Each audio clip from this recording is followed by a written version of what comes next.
Episode 71. Something seems to have changed in Mount Hua. 1. Swish. Ungiam retrieved his sword, wiping the sweat from his forehead like a guy who just saw his gym membership go to good use for the first time in months. A good sword art, he thought, probably as one would after doing something impressive but not quite Instagram-worthy. There was definitely something different about this Seven Sages sword, compared to the version he and the other Mount Hua disciples had been swinging around. Was it the best sword art? Maybe not. But damn, it was impressive. Kind of like that friend who can't cook but somehow pulls off an edible meal. Mastering it would take time, like when you try to learn guitar, but you only know how to play 3 chords for 6 months. Yet, even with his limited experience, Ungeam realized this sword art was leagues ahead of what they were used to. If this sword can be taught properly, Mount Hua will become stronger, he thought. The disciples would toughen up, future generations would be unstoppable, and maybe, just maybe, they'd finally stop losing to those damn Southern Edge sect bastards. Ahem. He let a little grin slip, but quickly wiped it away. Gotta keep that serious teacher vibe, you know? He glanced over at his disciples. They were still a bunch of third-class rookies, but they had heart. They'd endured endless suffering, carrying the weight of a collapsing sect on their skinny shoulders, like interns carrying the entire company but getting paid in experience. Still, despite the struggles, they'd come far. For the first time in ages, the sect wasn't just clawing its way out of the grave, it was beginning to rise. We're not out of trouble yet, Unjam reminded himself. But things were looking up, mainly thanks to those third-class disciples who'd started growing faster than a weed on steroids. The elders? Sure, they were thrilled about the sect's finances and the rediscovery of lost martial arts. But for Ungiam, it was watching these kids grow that lit a fire under him. They're different from us, he mused, probably feeling both proud and a bit jealous. The second-class disciples had tried their best, but there wasn't much fire in their belly. The third-class ones? They were busting their butts with a passion that screamed, "I'm not losing to Southern Edge again." He smiled again, slapping his sword back into place as he left the training hall. Time to get these kids whipped into shape. The resurrection of Mount Hua was within reach, and these brats were going to lead the charge.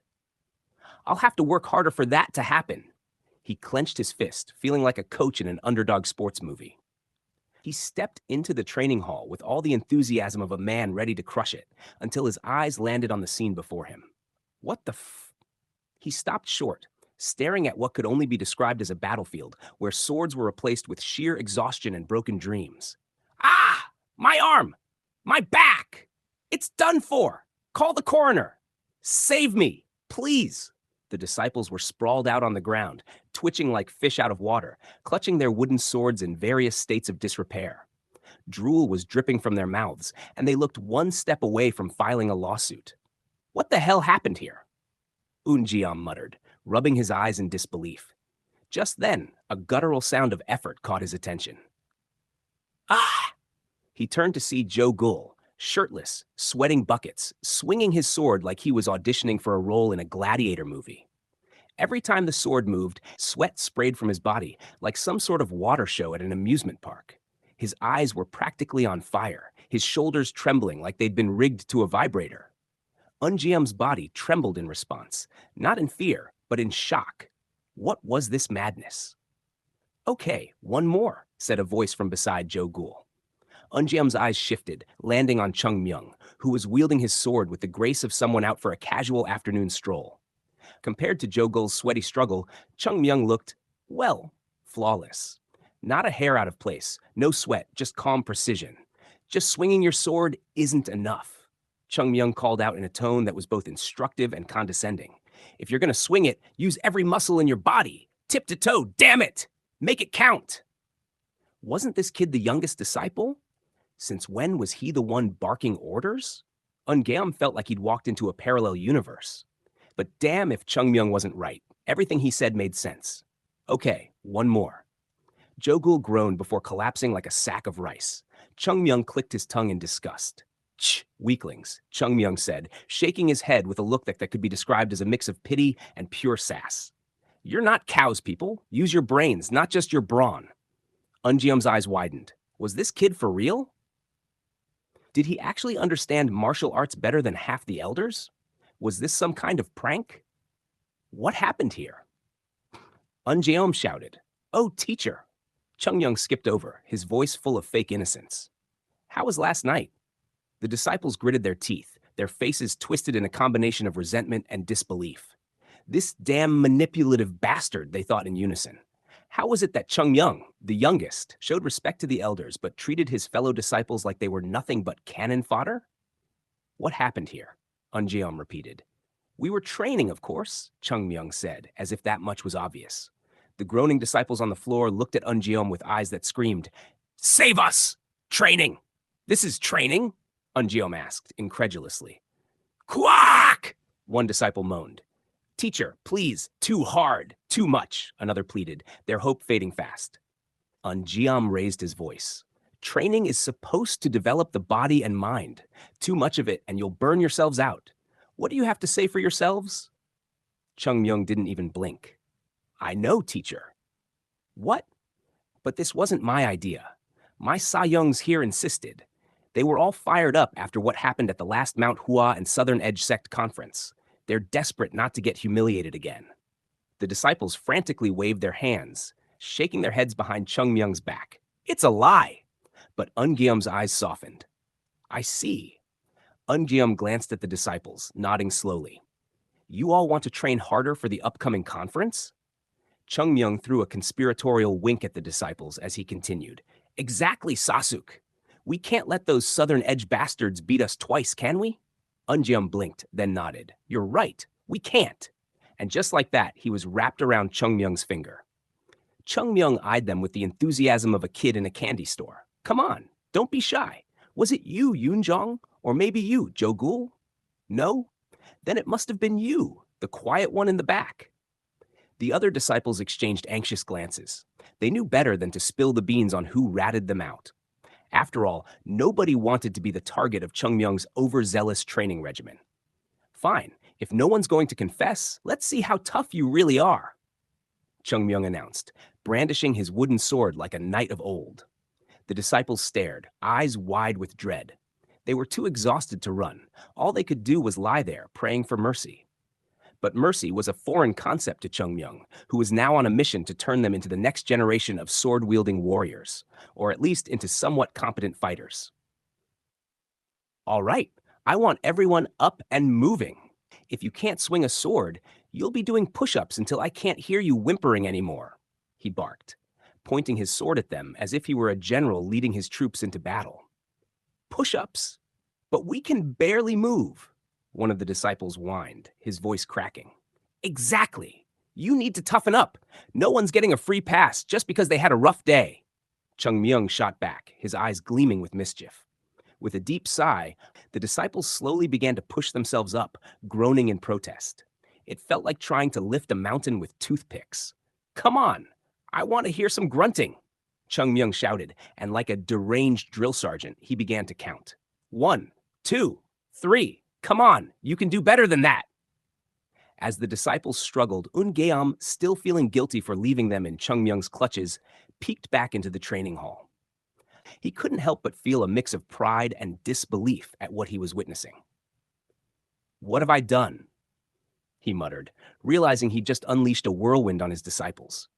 But then again, they needed this. If they were going to face the Southern Edge sect again, they couldn't afford to be soft. As the sweat dripped from the weary disciples, Chung Myung continued his motivational rant. You're not just fighting for yourselves. You're fighting for Mount Hua, for the honor of our sect, for some other noble cause I can't remember right now. With every count, the disciples grumbled and pushed themselves, each grunt turning into a desperate plea for relief. The air was thick with the sound of exertion and regret.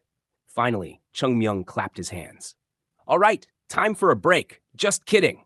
Back to sword practice. He twirled his wooden sword, grinning. If you drop that sword, you'll drop and give me 20. The disciples exchanged horrified looks, realizing this was no ordinary training session.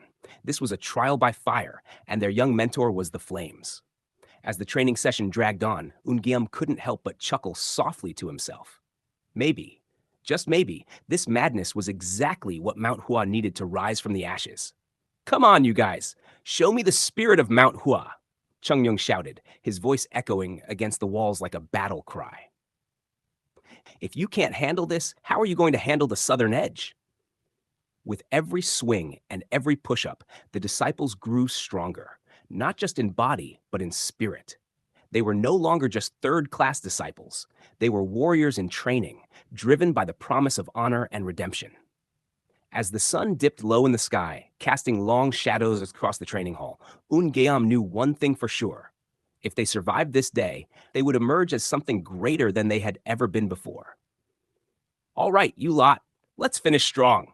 For Mount Hua, Chung Myung shouted, rallying them as if he were leading them into battle. And in that moment, they believed him. Ungeam watched, heart swelling with pride, as his disciples forged ahead, fueled by determination and an odd mix of fear and respect for their fiery mentor. Maybe he had underestimated them after all. After all, change was in the air, and it smelled like sweat, swordplay, and a newfound determination to rise above. Episode 72. Something seems to have changed in Mount Hua. Tsk, this is too much work, Chung Myung grumbled, trudging up the mountain like a grumpy old man who just found out his favorite snack was discontinued. It's so slow, he sighed, clearly having the patience of a toddler waiting for candy. You see, Chung Myung had never raised a disciple in his previous life. In fact, even his Sayong, who would nitpick everything from his posture to his breakfast choices, never dared to ask him to take on a disciple. Probably smart, considering Chung Myung would have taught a dog to sit by throwing a stick at it. His Sayong once held a meeting with the elders, lamenting about Chung Myung's unparalleled swordsmanship and whether it should be passed on to future generations. He lamented, "I'm worried too, but I can't just toss a disciple into the lion's den. Chung Myung would probably smack them for breathing wrong. What did those poor kids do to deserve such torture?" After that, no one ever dared to ask him to accept disciples again. They probably had nightmares about it. Now that I think about it, it feels pretty bad. Those bastards just talked about me behind my back, he thought, shaking his head. What's so bad about his methods? They're thriving, even if it resembles watching toddlers learn to walk, except with more tears and less safety gear. Ugh, I'd rather die than suffer like this, he muttered. It felt more like babysitting than training, and it took longer than he expected. At this rate, he might have to sacrifice sleep, or, just invest in a good caffeine addiction. Chung Myung took a deep breath, looking up at the sky. Sahyung, do I have to go this far? I could just train myself instead of waiting for them to catch up. It's easier to teach a cat to fetch than deal with this. Well, do that then. Seriously, he sighed again, knowing full well he couldn't single-handedly restore Mount Hua's former glory. Sure, he could make it famous, but then what? Leave it to wither like an unwatered plant? He wanted the spirit of Mount Hua to thrive, not just look pretty on a postcard. I know, he mumbled. How can life be so complicated? As he climbed, he organized his thoughts, arriving at his training ground early, 1 hour ahead. Perfect. It was time for everyone to be in bed. Even the most dedicated disciple wouldn't show up at this hour, right? He raised the wooden sword at his waist, suddenly serious. The playful glint in his eyes faded, replaced by the gaze of a seasoned swordsman. It was like flipping a switch, except this switch had a warning label. Return to the old me? Not quite. He had torn down his old foundation and built a new one from scratch, like IKEA furniture, but with fewer screws. But he knew that wouldn't be enough. Just changing his foundation wouldn't cut it. His swordsmanship needed an upgrade. It was time for some serious renovations. Did I defeat the heavenly demon? Nope. Had the heavenly demon not been worn out after that epic group fight, Chung Myung would have ended up on the losing side, maybe even as a footnote in a history book. What if I had defeated the heavenly demon alone? Then maybe his Sahyungs and Sajays would still be alive, and he'd still have someone to blame for drinking all his hidden stash of alcohol. Regret? Not quite. Chung Myung wasn't one to dwell on the past. He preferred to focus on the future. But the thought nagged at him. Where was the guarantee that another heavenly demon wouldn't come knocking? To protect Mount Hua from future crises, he had to become stronger. Stronger than anyone, even the legendary version of himself. Why? Because his past self couldn't even scratch the surface of the heavenly demon's martial arts. It shattered everything he thought he knew. No matter how sharp a tiger's claw is, it cannot catch a flying bird, he mused. There were limits to what he could achieve. If he wanted to reach the level of the heavenly demon, he needed to jump beyond his previous self. But how? His eyes narrowed in determination. I'll have to throw it away. Throw away everything? Only when the vessel is empty can it be refilled with something new, and he'd already emptied it once when reborn. Now it was time for a refill. What should he fill it with? The teachings of Mount Hua? His own path? It doesn't matter, he decided, brandishing his sword. Protect the techniques of Mount Hua? Abandon them? Create a new path? It's all an obsession, right? Sahyung? Filling it was natural, just as throwing things away was. No need to rush a decision about what to keep or discard. Look, his sword was still moving, just like in the past. Don't set limits. The moment you decide what to keep or toss, you bind the sword with limits. Let it travel freely, just as Chung Myung willed it. The sword cut soft arcs through the darkness, and suddenly it felt like plum blossoms began to bloom in the sky. But these were not just any blossoms. They were alive and vibrant, like they just had a strong cup of coffee. They stretched and scattered, creating a spectacle. Soft, fast, glamorous, and beautiful. But, like all good things, they were bound to wither. As the blossoms faded, Chung Myung stood alone, sword extended, eyes closed, feeling like he just had a profound revelation. I feel like I learned something, he thought, even if he didn't fully understand what. This sword wasn't just Mount Hua's sword. It was uniquely his, a weapon that could transcend even the limits of Mount Hua's teachings. Phew, he sighed, realizing it wouldn't be easy. It wasn't just about inventing new sword techniques. It was about breaking new ground and creating fresh opportunities. It was a long road ahead, much like explaining why he had that mysterious bruise from last weekend's training session. Now, it was just the bud of a plum blossom. But someday, you ache? Suddenly, a voice startled him from his thoughts, and he jumped like a cat that just saw a cucumber. Wow, fuck! What?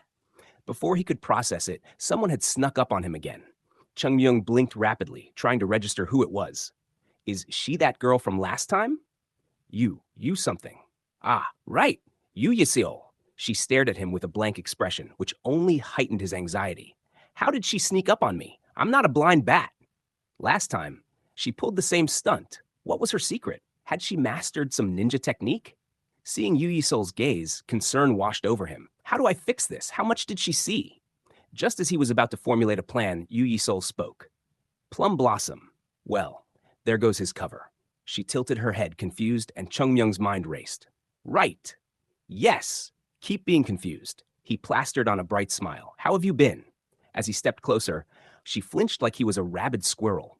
Why? Yu Yisol locked eyes with him, her expression serious. Are you going to kill me to silence the witness? What the fuck? Are you crazy? Chung Myung couldn't help it. The words slipped out. Oops. He cursed under his breath, covering his mouth in shock. Why did this woman always have to interrupt his moments of deep reflection? Now, he had only one option left. Chung Myung waved his hand and bolted. Well then, goodbye for now. Ah, wait. Yu Yisol called after him, but he was already gone, retreating like a kid caught with his hand in the cookie jar. When in doubt, just avoid the problem entirely, he thought. Yu Yisol lowered her hand, staring at the empty space where he used to be. Plum blossoms, she murmured, a mix of confusion and determination in her eyes. I was caught. This was clearly Chung Myung's mistake, but honestly, who would believe just one witness? Chung Myung dashed down the mountain, a flurry of thoughts racing through his mind, each one more frantic than the last. What am I even doing? He muttered to himself, a mixture of determination and confusion swirling within him. I can't let them catch me slipping, especially not in front of that girl. If she tells anyone I was practicing my plum blossoms, I'll never live it down. As he reached the base of the mountain, he slowed his pace, taking a moment to catch his breath. All right, just play it cool, he said under his breath, straightening his posture like a soldier preparing for a review. Act like a normal person. No sudden movements. Just blend in like you're not a hot mess. Chung Myung walked into the training grounds, trying to appear as though he hadn't just fled from an embarrassing situation. But the moment he entered, he spotted a few disciples huddled together, whispering and glancing in his direction. Oh, great, just what I needed, he thought. Now they're gossiping about me like I'm the latest scandal on the market. As he approached, one of the disciples, a young man with a wild mop of hair, whispered, Is it true? Did he really summon plum blossoms during his training? Chung Myung's heart sank. Of course, they would hear about that. He wasn't sure what was worse, the fact that they were talking about him or that they sounded genuinely intrigued. Hey, what are you all discussing? He asked, trying to sound casual but failing miserably, his voice cracking like a teenager's. The disciples exchanged glances, clearly debating whether to spill the tea or keep their mouths shut. Finally, the young man spoke up. We were just wondering if you'd teach us some advanced techniques? Like the plum blossom thing? Chung Myung stared at them, wide-eyed. You think I'd teach you how to summon flowers? Do I look like a florist? They chuckled nervously, and he couldn't help but smirk. Fine, but listen up. You've got to promise me one thing. If any of you ever see flowers blooming during training, just remember, they're not a sign of skill. They're a warning to run like hell. The disciples nodded eagerly, a mix of excitement and confusion on their faces. Good, now get to work. I need to train too, he shouted, turning away and shaking his head. As he settled into his own training routine, he couldn't shake the feeling that Yu Yasol was still on his mind. She had seen too much, more than he would have liked, and now he had to keep his guard up around her. The more he trained, the more he felt the pressure building. He needed to be stronger, not just for himself, but for everyone who depended on him. All right, Chung Myung, he said to himself, it's time to show everyone that I'm not just a pretty face with a wooden sword. I can be a force to be reckoned with. Hours passed, filled with sweat and relentless practice. He pushed himself, his mind focused and his sword slicing through the air with purpose. Then, just as he was about to call it a day, he heard a familiar voice. Are you avoiding me, or are you just really bad at hiding? Chung Myung froze. It was Yu Yisol. She had somehow appeared again, like a ninja in the night. I was just training, he stammered, his heart racing. You know, the usual, practicing my swordsmanship. Right, she replied, crossing her arms and raising an eyebrow. Because nothing says swordsmanship like running away from witnesses. He opened his mouth to respond, but found no words. She had him there, and he could feel himself sweating under her gaze. Look, she continued, her tone softening. I didn't mean to scare you. I'm just curious about what you're really capable of. Capable of? He echoed, scratching the back of his head. You mean besides embarrassing myself in front of you? Seriously, Chung Myung, I saw what you did earlier. It was beautiful. You have real potential, she said, and for a moment, he almost believed her. Beautiful? You mean the flowers? He scoffed, trying to downplay it. They were just an accident, like when you trip over your own feet and hope no one saw. She laughed, a sound that was surprisingly pleasant. You're not fooling anyone, you know. Just embrace it. Chung Myung hesitated, then took a deep breath. Okay, maybe there's something there, but I can't let anyone think I'm just some guy who plays with flowers. Yu Yisol's smile widened. So teach me. Let's work together. I want to see more of your flower power. Flower power? He repeated, trying to suppress a laugh. Now I feel like a hippie. Good. Embrace your inner flower child. With that, a strange camaraderie began to form between them. They trained together, exchanging banter and laughter, and for the first time, Chung Myung felt a spark of hope. Maybe this was the kind of partnership Mount Hua needed. A mix of strength, skill, and a little bit of madness. As the sun began to set, casting an orange hue over the training ground, he realized that perhaps the spirit of Mount Hua was blossoming after all, just not in the way he had expected. Episode 73. Something seems to have changed in Mount Hua. Here. Oh, young master, you're here again. Come this way. We'll guide you to a good seat. I'm not asking too much of you, right? Oh my. Why would it be like that?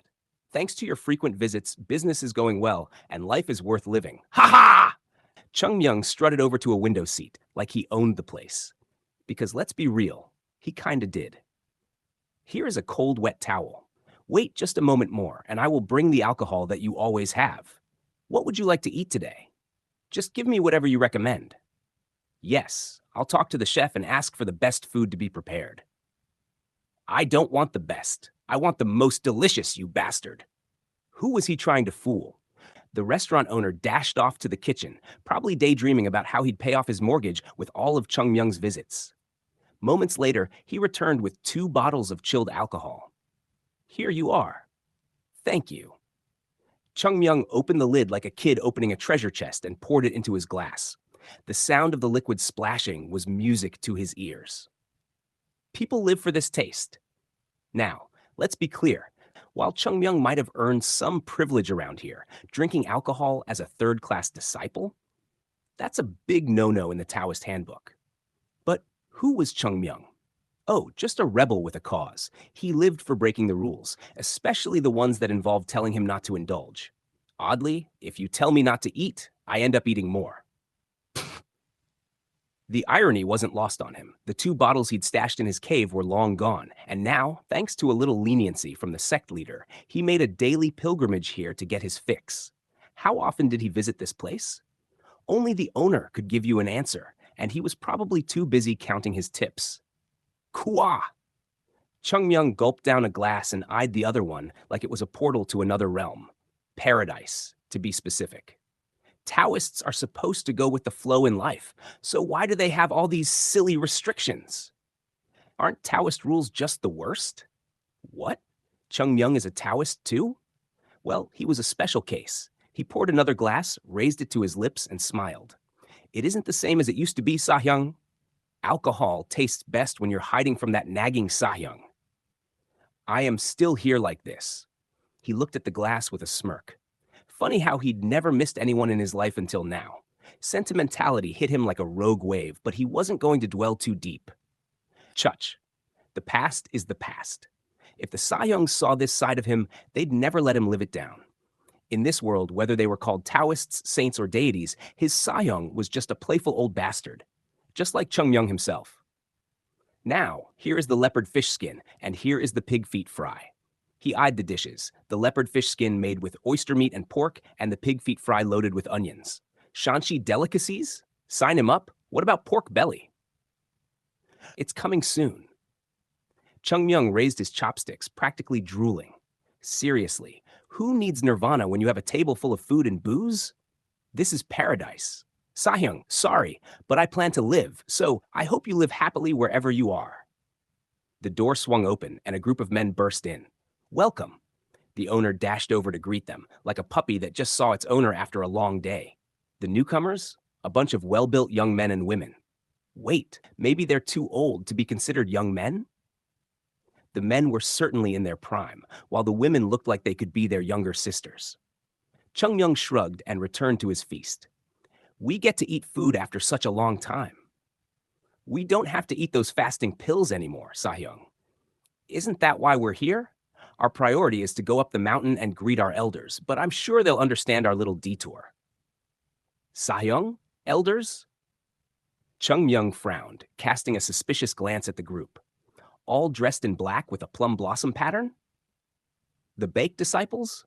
He wasn't in the mood for this. He wasn't committing any crimes, but being around them was like inviting a headache. So he planned to eat quickly and escape without any drama. But where is Samae-yu? I think she went up Mount Hua first. Didn't we decide to meet in Hua? When did Samae-yu ever listen to us? Then the masters might already know we're here. It's fine. Everyone knows that Samae-yu is unique. The young man in the center placed a simple order, food and drinks for the table, like a generous king hosting his loyal subjects. Look at that. Tsk, tsk. Chung Myung frowned. These little second-class disciples are openly drinking in the middle of Hua. Even if the sect is failing, this is too much. Kids these days, seriously. What about Chung Myung? Well, he was practically a centenarian in martial arts years. Everyone worked hard and overcame the training really well. Who among us could say they've suffered more than Sahyung? We just followed you. Right? Sahyung had the most difficult time. One tall young man grinned, looking like he stepped straight out of a romantic novel. Isn't he handsome? Chung Myung thought. And here he was, the self-proclaimed pretty boy of the sect. We've all trained hard together. I know better than anyone just how hard everyone has worked. So I will treat you all to this alcohol today. Don't feel burdened and drink as much as you want. Thank you, Sahyung. Just don't get too drunk. We need to climb up to Mount Hua in the evening. Yes. Laughter erupted at their table, a sound that made Chung Myung roll his eyes. So, they finished training and decided to celebrate over drinks? The one they called Sahyung must be the great Sahyung of the Baek disciples, flanked by a gaggle of second-class followers. I can imagine how the sect will turn out. Chung Myung snorted. Back in his day, he wouldn't have dared to even think about drinking openly. If someone got caught, they'd be facing a week of repentance in the corner. That was why he had perfected the art of stealthy drinking. Huh? Yeah, he drank. How could he not drink? But it was fundamentally different. I drank in secret, not openly like them. Unaware of Chung Myung's growing resentment, the disciples clinked their glasses and started downing their drinks.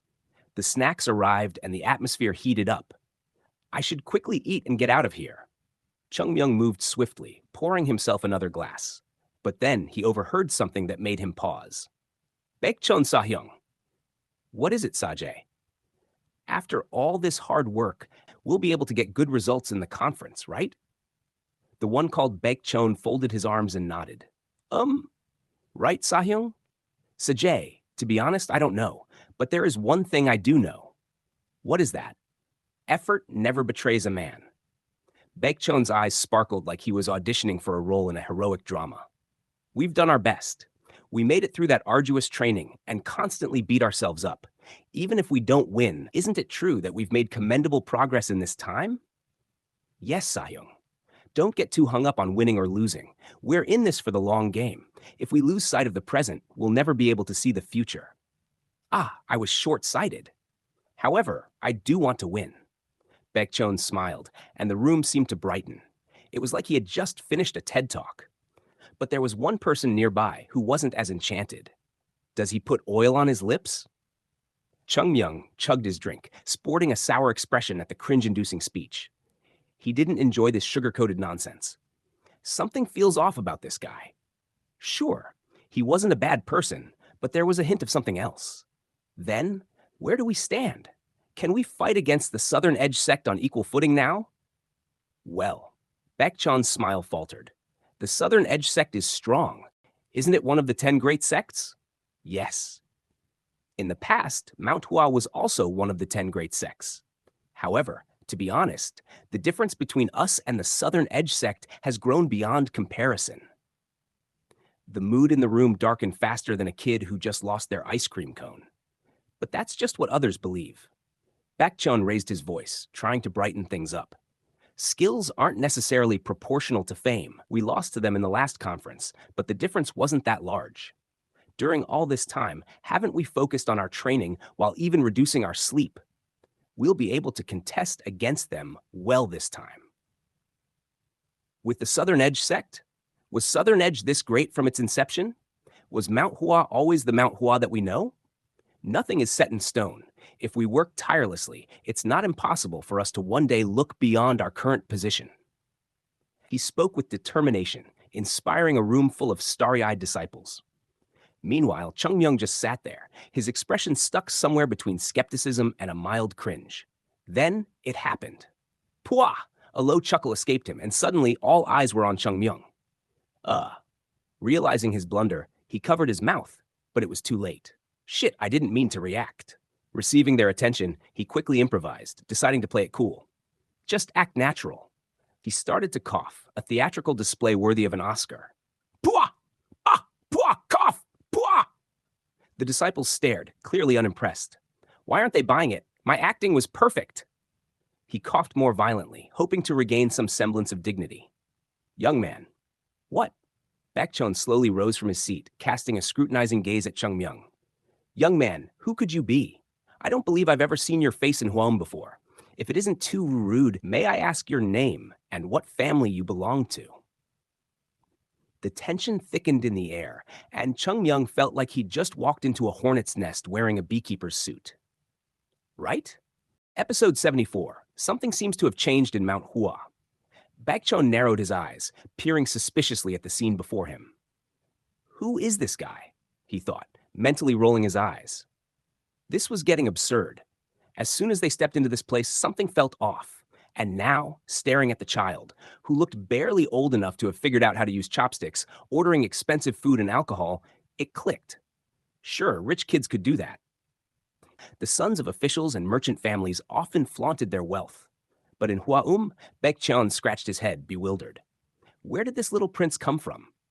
Cough. The kid waved dismissively. I'm just a passerby. Don't mind me. Enjoy your meal. A passerby. Baekcheon's curiosity piqued. Sure, let's be friends then. I'm Baekcheon, second-class disciple of Great Mount Hua. Chung Myung, trying to avoid this situation, muffled a grunt behind his long sleeves. Ugh, why is he so persistent? He could either fight his way out or play nice. But if word got out that he'd beaten Baekcheon, the sect leader would definitely be furious. And let's not even mention Unjaeom's potential for drama. He'd probably have Chung Myung serving dish duty for life. I really don't have a name worth offering. Chung Myung tried to slip away. Isn't it a bit ungentlemanly to cover your face while having a conversation? Baekcheon pressed. A grin plastered on his face. Gentlemen, seriously? You're kidding me. Chung Myung thought, emotions boiling beneath his calm exterior. He had to escape. Well, I need to leave. Hold on. Let's talk next time. With a cheeky smile, he snatched the bottle of alcohol from the table. Goodbye. Wait, I'd like to talk more. I'm sorry. I'm not into playing with men. Farewell. With that, he sprinted for the exit. Baekcheon's expression froze, stretching out his hand instinctively. Where does he think he's going? But Chung Myung expertly sidestepped, avoiding his grasp like a pro at dodgeball. Huh? Take care. And just like that, he jumped out the window, leaving Baekcheon in stunned silence. He avoided it? Baekcheon blinked dumbfounded. He had totally gone for the grasping joint lock. How did he miss? Sahyung, why didn't you catch him? One of the onlookers asked. What? Didn't you let him go? Baekcheon felt the heat rise to his cheeks. How do I explain this? Holding a young child against their will isn't something a Taoist should do. Classic Sahyung? They chuckled, but the embarrassment lingered. There must have been some mistake. Maybe he was tired from the long journey, or just relieved to be back at Mount Hua. No way he could have lost that kid if he'd really put his mind to it. I thought there were more people in Hua and now there are many faces I've never seen before. Hua isn't small. We can't know everyone. Maybe we'll meet again. Yes, Sahyung.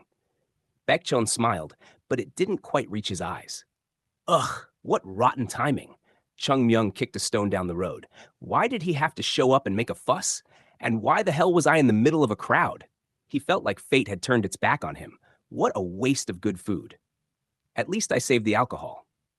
Climbing Mount Hua, he took swigs straight from the bottle. Ah, it lingers on the tongue.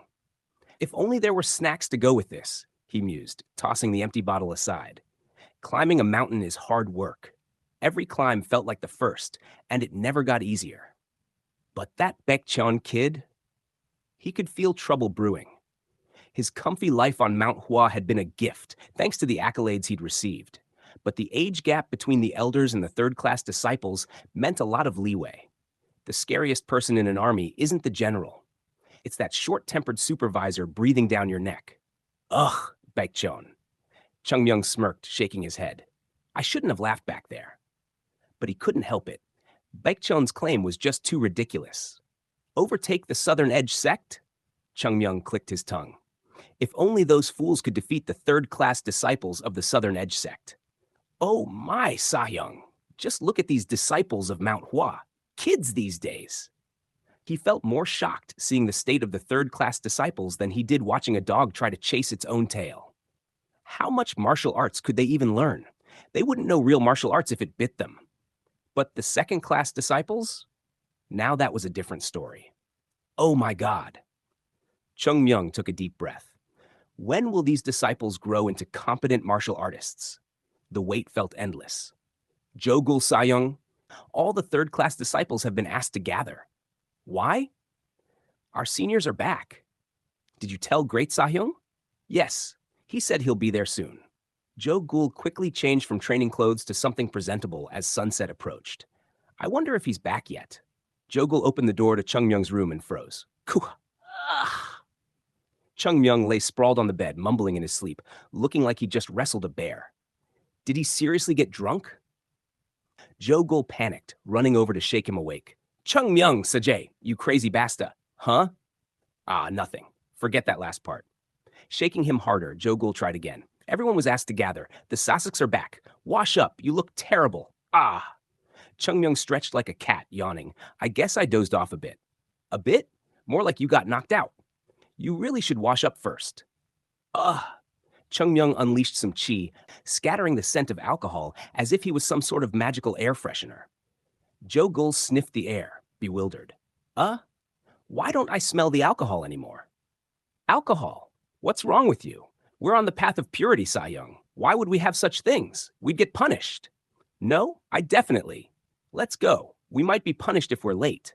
Jo Gul felt this was a bit unfair, but Chung Myung had a point. Better to avoid punishment for now. But why do we need to go greet the seniors just because they're back? They need a warm welcome after their arduous training. Arduous? What kind of training involved just sitting in a dark cave swinging swords and munching on fasting pills? What a joke. Apparently, they're ready to take down the Southern Edge sect bastards for good this time. Even the sect leader is on board. Is that so? Yes. Baekchon Sask strongly requested it. Chung Myung snorted. Sure. Be careful, though. Baekchon is strict. If you act up, you'll be in trouble. Sure. I meant it. Sure. Leaving Jo Gul's exasperated warnings behind, Chung Myung joined the throng of third-class disciples. By the time he arrived, quite a crowd had gathered. The sect leader, elders, and the Unsassaks stood waiting. They're coming. Open the gate. The newly built gate swung open, revealing the second-class disciples draped in black robes, looking like a parade of superheroes. Oh, look at that atmosphere. It's amazing. The Unsassaks clapped, admiration shining in their eyes. The elders beamed, welcoming them back with open arms. Except for one guy, Chung Myung, who was internally screaming, "When will this end? I'm starving!" Baekchon led the group, beaming like he just won a beauty pageant. Wow, look at this guy. He was undeniably handsome, the kind of good looks that made you want to befriend him or plot his demise out of jealousy. Of course, once upon a time, Chung Myung had also been called handsome. Dressed to impress, he could charm even the fiercest critics. Have some conscience. Oh, come on, Sahyung. Chung Myung shook his head, preparing to clap for Baekchon when suddenly, Baekchon locked eyes with him. Baekchon paused, tilting his head as if trying to piece together a puzzle. After staring at Chung Myung for what felt like an eternity, he approached with a puzzled smile. By any chance, haven't we met before, young man? Chung Myung's heart raced. Was he about to get caught this time? The last thing he wanted was to have to beat this guy into submission to escape the situation. He fumbled for words, the gears in his head turning frantically. Do you really think I wouldn't recognize you? Baekchon pressed, his smile now teasing. Chung Myung felt sweat bead on his forehead. You must be mistaken. I'm just a lowly wanderer with a penchant for alcohol. The crowd was watching, eyes darting between the two. The tension was palpable. Wanderer, huh? Baekchon chuckled, clearly enjoying the banter. Seems like a lot of wanderers end up with a taste for fine wine. Hey, you know what they say. Life's too short not to indulge. Chung Myung shot back, forcing a grin. Baekchon burst into laughter, shaking his head. You're quite the character, but don't think you can escape me so easily. Chung Myung felt a chill run down his spine. Oh, what are you planning? Maybe a friendly spar, just to see how well this wanderer can fight, Baekchon suggested, eyes gleaming with challenge. Ah, a spar? Chung Myung's mind raced. How about I just treat you to a drink instead? Much safer, don't you think? Not a chance. Baekchon laughed. You owe me for the interruption earlier. The crowd began to murmur, entertained by the playful exchange. All right, but remember, no hitting the face. I have to keep my good looks intact. Chung Myung smirked, backing away with mock seriousness. Deal, Baekchon grinned, stepping forward. As they prepared for their friendly match, Chung Myung glanced at Jo Gul, who was looking like he'd just bitten into a lemon. Why do I feel like I'm about to regret this? Jo Gul muttered, rubbing his temples. The two squared off, and the atmosphere crackled with excitement. Ready? Baekchon asked, positioning himself. Born ready, Chung Myung replied, raising his hands as if he were about to take a swig of alcohol.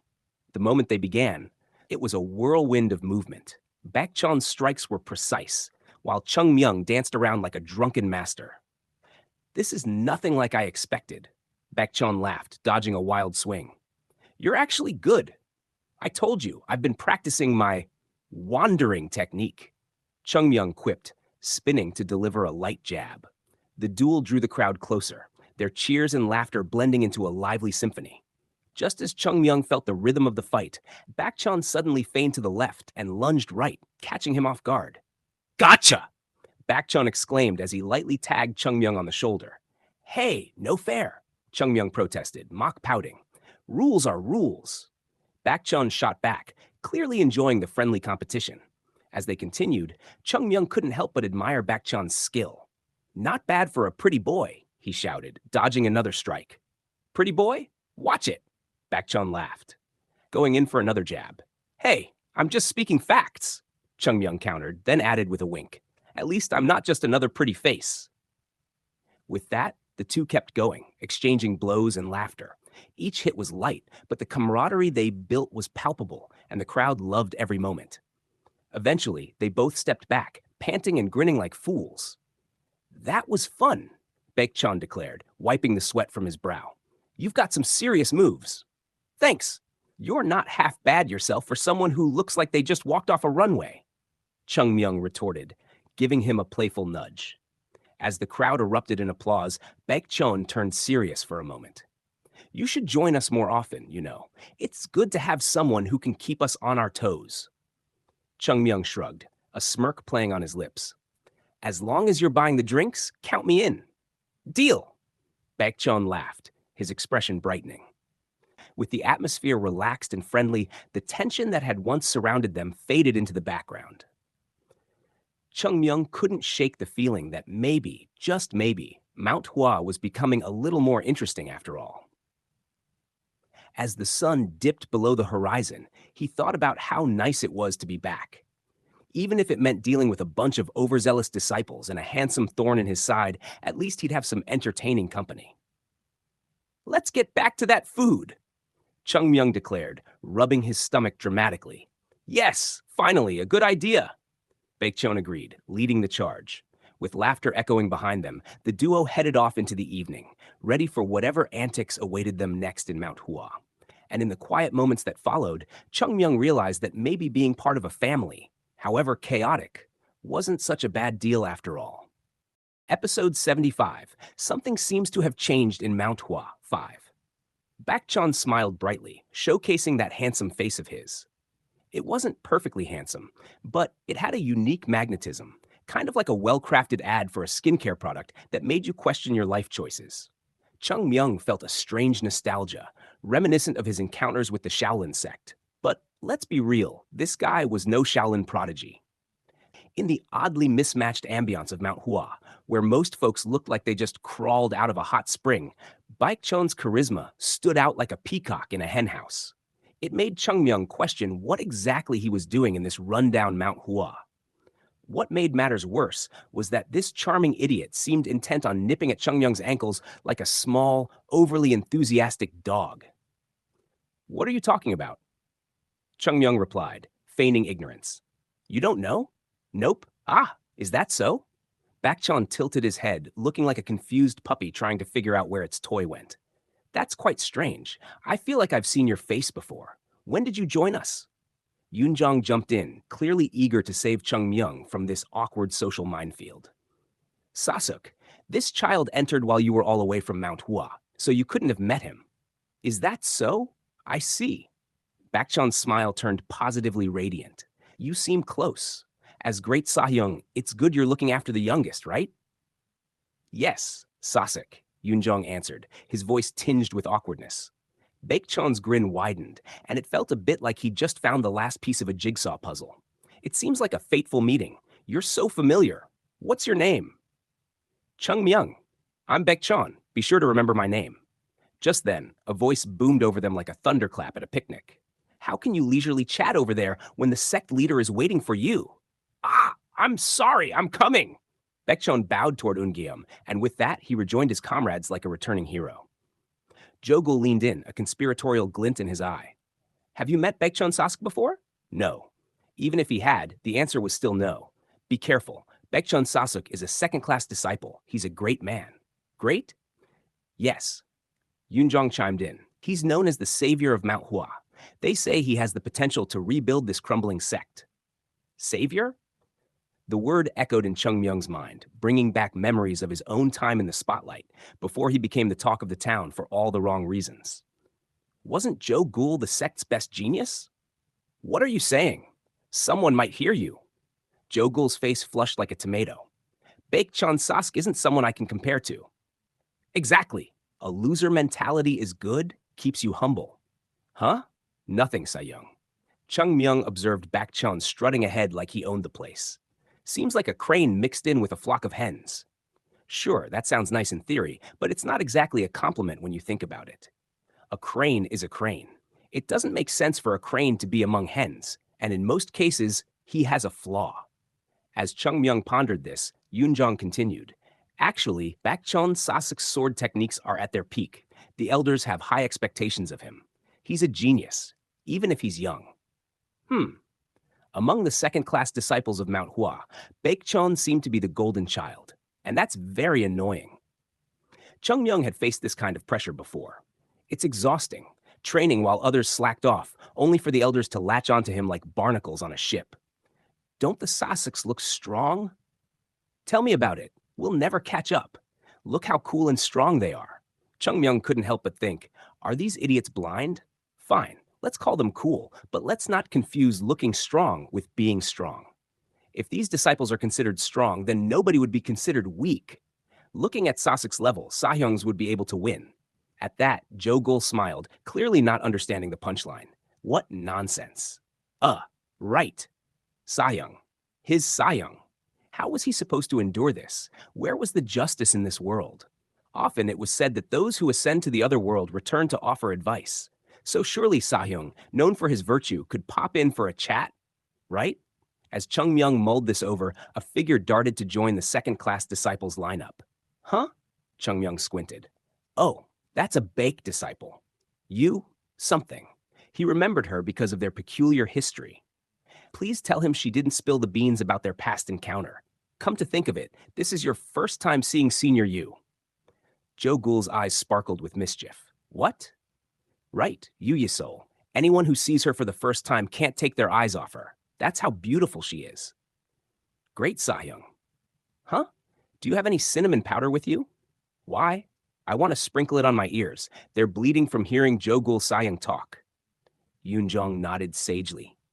It's been a while since we agreed on something. I'll hook you up later. Thanks. Jo Gul's face contorted. Did I say anything wrong? It's just the fact that she's the most beautiful woman in Shanxi.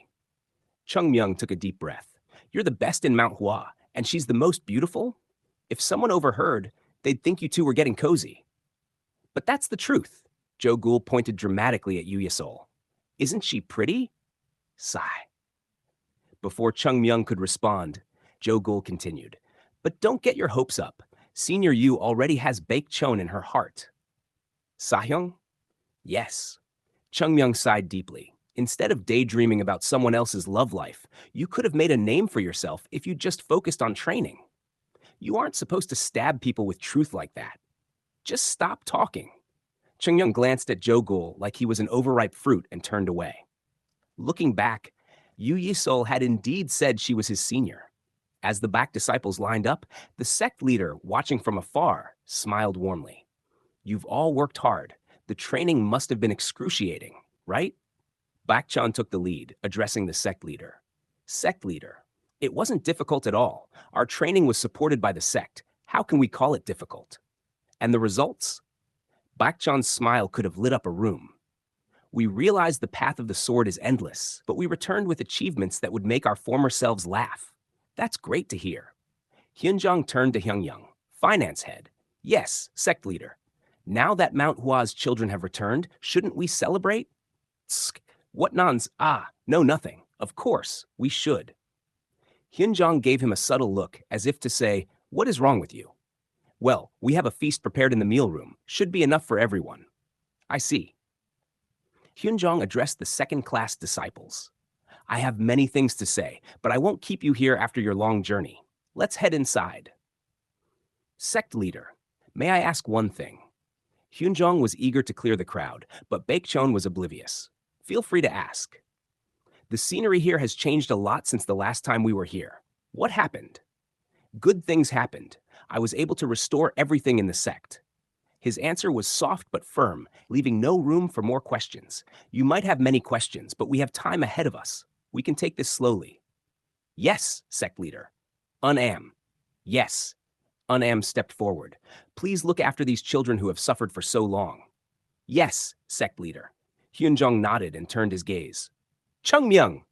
Chungmyeong grimaced. Does this guy really have to call me like this every day? Yes, sect leader. Myung stepped forward, resigned. Come to my room for a while. I have something to discuss. Again? Baekchon was visibly shocked. Did he just speak to the sect leader like that? The other second-class disciples shared the same incredulous expressions. How could this child get away with such behavior? Even the sect leader seemed unfazed, smiling as if this was just another day at the office. How about I prepare some snacks? Hyunjong suggested. Okay, fine, I'll come. Hyunjong led Chungmyeong away with a grin, clearly enjoying their little tete-a-tete. Baekchon, observing the exchange, turned to Eunjeom with a look of disbelief. Sasuk, who exactly is that child? Eunjeom smiled knowingly. It might be good for your mental health not to pay too much attention to him. What? Especially if it's you. Eunjeom shrugged and began to walk away. Unpack your belongings and come to the meal room. Don't be late. Yes. Bakchon felt a strange sense of unease, a feeling of incompatibility that only grew stronger as he watched Chungmyeong walking with the sect leader. He narrowed his eyes. Disapproval etched on his face. What was it about this child that made him so uneasy? Chungmyeong may have been a troublemaker, but he was the kind of trouble that drew attention. And as Bakchon observed him, he couldn't shake the feeling that this encounter was just the beginning of something far more complicated than he'd anticipated. Just who are you, Chungmyeong? He thought, a mix of curiosity and irritation brewing in his gut. And so, with the scent of impending chaos in the air, the story of Mount Hua continued to unfold, each character dancing to the whims of fate, and perhaps a touch of mischief. Episode 76, Rolling Stone gathers no moss. Sahyung! What is all this? Despite all the hard work we did, no one is praising us. Baekchon couldn't find the words to respond. He was too busy trying to process the shock in front of him. There, laid out like a banquet fit for an emperor, was an impressive spread that had to be a culinary miracle for Mount Hua. Isn't that meat? Baekchon blinked in disbelief. He rubbed his eyes as if that would help him wake up from this bizarre dream. Yes, that was definitely meat, bloodied and gloriously unholy for a sect so dedicated to purity. Who knew they had a butcher hidden in the back? Where did the money come from? Seriously, I want to know the same. Just where had Mount Hua found this cash? Was there a secret gambling ring he didn't know about? Wait, Sahyung? The inside of this place has changed. I thought it was just awkwardness from being away. But doesn't it look shiny and clean? Now that you mention it, yes. Baekchon surveyed the area. The building had been spruced up nicely, no more suspicious holes in the walls. This was a glow-up he didn't expect from a place that had previously been more of a rundown shack than a holy sect. There are new-looking halls, and now this place? There's even meat on the table! Baekchon was starting to feel like he'd stepped into a sitcom. He half expected a laugh track to kick in at any moment. I can't imagine what happened to Mount Hua while we were away, unless some god of wealth descended onto this place. Baekchon chuckled to himself. God of wealth? Please. Mount Hua had been more like the god of debt for ages. He turned to Ungeum, who was casually munching away like a kid at a candy store. Sasuk, this food? This is food the finance head prepared to raise your spirits. Eat a lot. What? Ungeum was treating meat like it was a casual Tuesday? Just last week, this guy was all about surviving on grass and the occasional delicious rock. Had someone slipped him some gold nuggets while he wasn't looking? The third-class disciples, there to congratulate the second-class ones, showed no surprise at the feast before them. Instead, they stared at the spread like it was a menu they were tired of. I'm tired of meat. Isn't there anything different? Fish or something else? One of them complained. Crazy bastard, where will we find fish on the mountains? Do you need to be beaten with a fish to restore your senses? What was this? A gourmet complaint department? Baekchun just stared, utterly bewildered. Tired of meat? Were they in some kind of alternate universe? No, he began to voice his thoughts. Ahem. And just like that, the room filled with laughter. Baekcheon turned, wishing he could just vanish into thin air. Let's just eat first, he thought. They had money now, so why not enjoy a little meat instead of those sad fasting pills they'd been choking down for a year? Is it all right to start eating, even though the elders and sect leader haven't arrived yet? Baekcheon asked, attempting to keep things somewhat civil. Huh? I didn't notice. Hold a moment. Yes, thank you. Ungyam took the lead, grabbing a piece of meat as if it were the last slice of pizza at a party, and that was the signal for chaos. Chopsticks flew, food soared, and in a matter of seconds, they were all devouring like they hadn't eaten in ages. Because they hadn't. Baekchun closed his eyes, feeling like he was watching a bunch of starved wolves attack a deer. It was both tragic and oddly mesmerizing. This was normal behavior, though. Mount Hua had long been known for its frugal lifestyle, more nutritional deprivation than healthy meals. For a year, they'd been living off fasting pills that tasted like despair. And now, with actual meat in front of them, they were like kids in a candy store. He glanced at the third-class disciples who were enjoying the food with a casualness that suggested they were no longer starved for this kind of fare. Sasak. Unjiam looked up, still chewing. What? Does the food suit your taste? It isn't like that. I just really don't understand the situation. What happened to Mount Hua while we were all away? Right. I didn't think of this from your perspective. Unjiam chuckled, a hint of mischief in his eyes. It's too long of a story to tell. You'll find out eventually. Just know that a lucky star rolled into Mount Hua. Lucky star? Before Baekcheon could ponder that any further, the door swung open with a dramatic flare. The second-class disciples paused mid-bite, startled. Huh? Are there any elders that young? To their surprise, it was Chung Myung, storming in like he owned the place, his face a picture of irritation. There's a place to sit here, he declared, waltzing over to the table. Jo Gul, ever the peacekeeper, raised his hand. Chung Myung barely acknowledged him, instead stomping to an empty seat that everyone suddenly seemed to clear out of, as if a tiny tyrant had just entered. Baekcheon narrowed his eyes. They're treating him like royalty? But how could this child, who looked like he still needed a nap, have gained such authority over the third-class disciples? Ungyum remained unfazed, casually eating while Baekcheon internally grappled with the bizarre power dynamics in the room. Why are you so angry again? Chung Myung whined. He wants me to go to the Yunha Guild again. Again? Right, I'm not some messenger. Yoonjung chuckled, but you liked it at first. That was only the first 1 or 2 times. Ugh! As Chung Myung fumed, Baekcheon couldn't help but smirk. It seemed the third-class disciples had all fallen under the charm of this little troublemaker. Great, Sahyung, one of them interrupted. Aren't you going to eat? Ah, I will. Baekcheon picked up his chopsticks, scanning the room. Where is Yu Samai? Well, she was here a while ago, one disciple shrugged, looking around. She was there until we came into the dining hall, another added nonchalantly. Baekcheon frowned. Shouldn't we look for her? This banquet is for all of us who went training. We should wait until we're all together to celebrate. But there's no one who can find Yu Samai. If she doesn't want to be found, we can't find her. Someone pointed out. It'll be a waste of energy, great Sahyung, another said, shrugging again. Baekcheon's forehead scrunched together, feeling the mounting frustration. Sahyung favors Yu Samai too much, some of the others were thinking. He normally kept his cool, but when it came to her, he was like a lovesick puppy. At that moment, the door creaked open again, capturing everyone's attention. A woman stepped in, sunlight framing her like she was the star of an overly dramatic play. Samae, Baekcheon called out, waving as if he were a lighthouse in a storm. Yu Yisol walked in, scanning the room like a queen searching for her throne. Baekcheon raised his hand higher. Samae?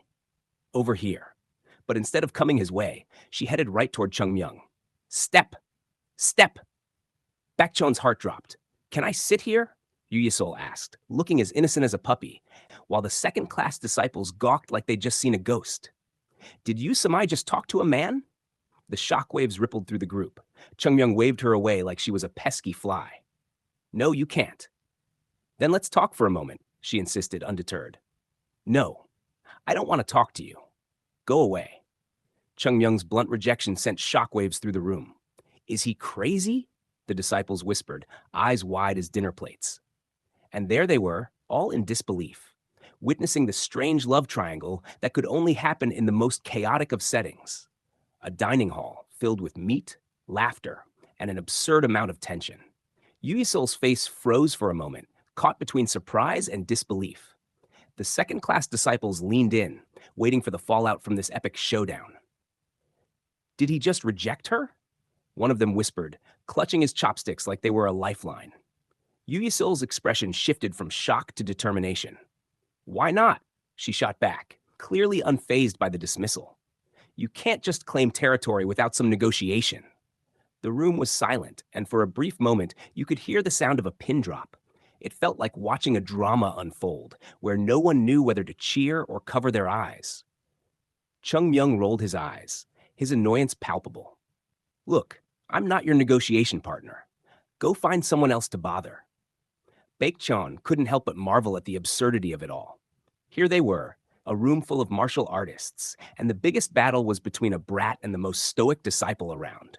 But you're the only one I want to talk to, Yu Yesol pressed, her voice rising just a notch above the usual bickering.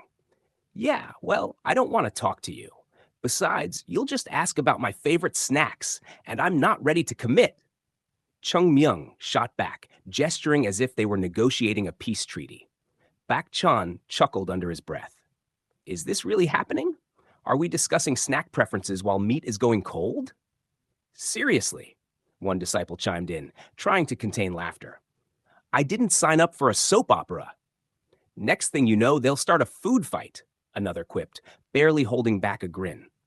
As the tension began to dissolve into laughter, Baekcheon couldn't shake the feeling that this chaotic moment was somehow a sign of good times to come. Perhaps Mount Hua wasn't so lost after all. Finally, Yu Yesol crossed her arms defiantly. If you won't talk to me, I'll just sit here and eat your portion of meat. The second-class disciples erupted into laughter, their earlier tension evaporating like steam from a freshly cooked dumpling. Now that's a bargaining chip, Jo Gul chimed in, nudging Yoonjong, who was trying hard to maintain a serious face. Don't worry, I'll take that deal, Chung Myung replied, smirking. I'll just order takeout next time. Baekcheon shook his head, feeling the warmth of camaraderie wrapping around them. In a way, this was the chaos he had missed. The bickering, the jokes, the ridiculousness of it all. It was good to be back, and even better to see that Mount Hua still had its spirit, even if it was slightly more chaotic than before. As the laughter continued to fill the room, Baekcheon took a moment to soak it all in. He realized that amidst all the uncertainty and surprises, there was a strange sense of comfort in this madness. All right, enough of this, Baekcheon finally announced, his voice rising above the chatter. Can we at least eat before the meat turns into leftovers? Agreed, the disciples chorused, diving back into their feast with renewed vigor, as if the prospect of cold meat was a fate worse than death. As they indulged in the food, Baekcheon felt a surge of gratitude. Mount Hua might be a mess, but it was their mess, filled with laughter, friendship, and more than a little absurdity. And perhaps that was just what they needed, a chance to rediscover themselves through this chaotic feast, laughter, and a little slice of madness. Episode 77, Rolling Stone Gathers No Moss. Jo Gul's mind was spinning like a drunk, trying to find his way home after one too many drinks. What the hell is going on here? This was the first time Jo Gul had ever seen her up close. Yu Yeseol was a living legend in Mount Hua. Even if she didn't say much, there wasn't a single disciple on the mountain who didn't know her. That might have been because she didn't waste time on things like friendly conversations or basic social interaction. Nope, she was the human embodiment of a cold breeze. And now? She was standing in front of Chung Myung, actually talking to him. Talking! The second-class disciples sitting nearby looked like they were ready to stab him with their glares alone. Wow, those eyes could really kill people. It wasn't directed at Jo Gul, but since he was sitting right next to Chung Myung, it felt like he was part of the collateral damage. His only hope at this point was for Chung Myung to show an ounce of decency. Just this once, please. Be respectful, you dumbass. These were the second-class disciples, after all. They'd grind him into dust if he kept up that tone. But did Chung Myung care? Of course not. While everyone else could feel the tension rising like a simmering pot about to boil over, he just kept his cool. Yu Sol spoke softly, like this was all a casual conversation.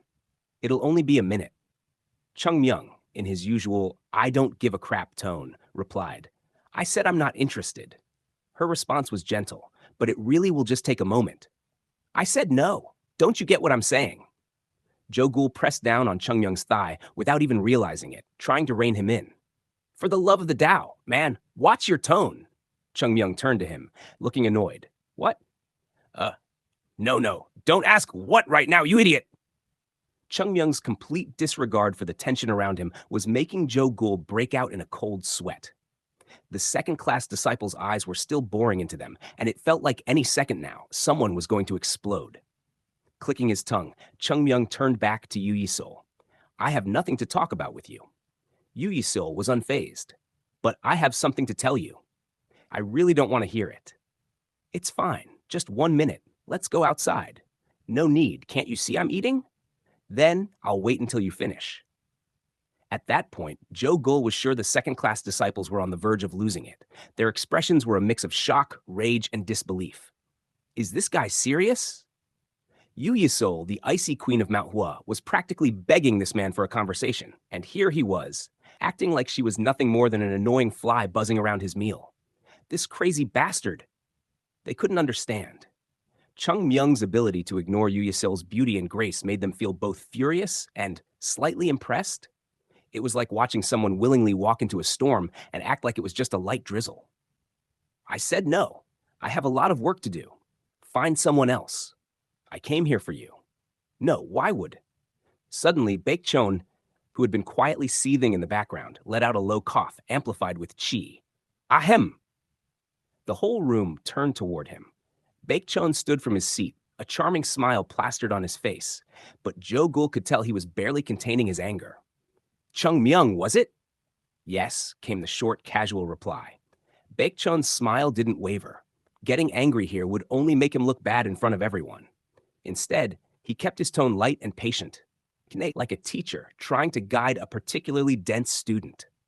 I understand that you're busy, having just returned from a meeting with the sect leader and handling various tasks. However, when your senior is kindly requesting your time, it's only right that you listen, isn't it? Baekchon thought he had Chung Myung cornered with that logic, but then, of course, came the bombshell. Why? Baekchon's eye twitched. Did he hear that right? Did this little bastard just ask why? Yes, there are many reasons, Baekchon began, trying to maintain his composure. First and foremost, it's a matter of respect for your seniors. Chung Myung seemed to nod as if he understood. Then, with all the seriousness in the world, he turned to Yu Sol. Senior. Yes? Apologize quickly. He's saying you're being rude. Yu Sol blinked, caught completely off guard. She pointed to herself, her expression full of disbelief. Me? Yes, you're interrupting a party to handle personal matters. It's rude. Apologize. Baekchon could feel the world shifting under his feet. What the hell just happened? To make things worse, Yu Sol actually nodded. I apologize, Sahyung. I didn't think it through. Baekchon was about to explode. This wasn't supposed to happen. Chung Myung kept pushing. No, not to him. Apologize to Sasuk, since he's your senior. Yu Sol turned and bowed to Ungeum. I apologize, Sasuk. Ungeum just smiled. It's fine. Sit down. No harm done. At this point, Baekchon didn't know whether to laugh or scream. This was supposed to be his victory, and instead, he ended up getting his own teammate in trouble. What the hell was going on? Baekchon's mind raced as Jo Gul and Yoon Jong desperately tried to change the subject. Kwaha, Sask! Congratulations on your return, Yoon Jong shouted. Yes, today is a great day. No more worries with the Sasuks back. Jo Gul added, trying to throw Chung Myung a lifeline. But Baekchon wasn't backing down. He narrowed his eyes at Chung Myung, who remained as calm as ever, casually shoving food into his mouth as if none of this mattered. Oh no, this isn't over, Baekchon thought, his rage bubbling under the surface. I will ask once again, Baekchon said, his tone icy. Are you certain that we've never met before? Nope. Never seen you. Baekchon bit his lip. He had to regain control somehow. But then, to his horror, Hun Young, the finance head, walked in. Baek-chon seized the opportunity. Elder, I need to report that I saw a third-class disciple drinking alcohol down in Hua today. Hun Young's face darkened. A third-class disciple? Drinking alcohol? Baek-chon nodded eagerly, waiting for his moment of triumph. Yes, and that disciple is. He pointed dramatically at Chung Myung. But instead of the furious reprimand Baek-chon expected, Hun Young just waved it off. So what? Baek-chon froze, his brain short-circuiting. What? Hun Young's face twisted into irritation. What about it? That kid can do whatever he wants. Baek-chon's world collapsed as Chung Myung, oblivious to the chaos around him, continued eating his food like nothing had ever happened. What just happened? What did he just say? Baek-chon's thoughts stopped for a moment, and then a look of disbelief crept across his face. He couldn't process what Hyun Young had just said. No, Elder, this child drank alcohol. I know? So? What? Baek-chon looked at Hyun Young with wide eyes. Seeing the Elder looking so indifferent made his head spin. This? Elder? What's the problem? Hun Young seemed annoyed. I don't have time to listen to every little issue. If you're going to bother me, make sure it's something important. If this is all you've got to say, just go back to your seat. Baek-chon's jaw dropped. Was he hallucinating? Did he hit his head recently? He looked at Chung Myung, who was still devouring his food without a care in the world, and then back at Hun Young, who wasn't even pretending to care. What the hell is going on here? This was Manhwa, right?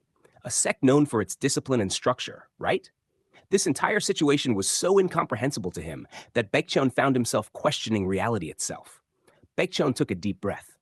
Elder, Han Young's eyes narrowed at him. Are you still here? Baek-chon almost fainted. I mean, what? Spit it out. Never mind. Baek-chon realized that any further argument was useless. He couldn't understand why things were going this way, but at this point, he wasn't going to win. I'll go back to my seat. Good. Baek-chon turned around, his face flushed with embarrassment and frustration. He slowly sat back down, his fists clenched. The second-class disciples watched with confused expressions, not understanding why their proud senior had been so thoroughly defeated by an elder's indifference. Jo Gul and Yoon Jong, who had been watching the whole interaction, exchanged glances. That was bad. Yeah, they both nodded solemnly. Meanwhile, Chung Myung, still eating, muttered under his breath, You should have stayed quiet. Baek-chon heard that. He gritted his teeth but said nothing. He had lost today, but he wouldn't forget this. Oh no, he wouldn't forget. Episode 78, Rolling Stone Gathers No Moss 3. Elder? Baek-chon blinked, trying to make sense of what just happened. Meanwhile, Hun Young stood in front of him, looking like a parent who just caught their kid drawing on the walls, only angrier. Did I say something wrong? Baek-chon thought. Maybe? Definitely. He quickly tried to fix the situation before it got any worse. It's wrong for a third-class disciple to go down to Hua village and drink alcohol. Sure, the sect leader gave him the right to descend at will, but I don't recall anyone saying, oh yeah, go ahead and down a bottle of soju while you're at it. I don't think he really understands what he did. That statement made Hun Young's face twist in a way that could only be described as, uh-oh. It was like watching someone turn into a human tomato. Oh, he's pissed. Damn it.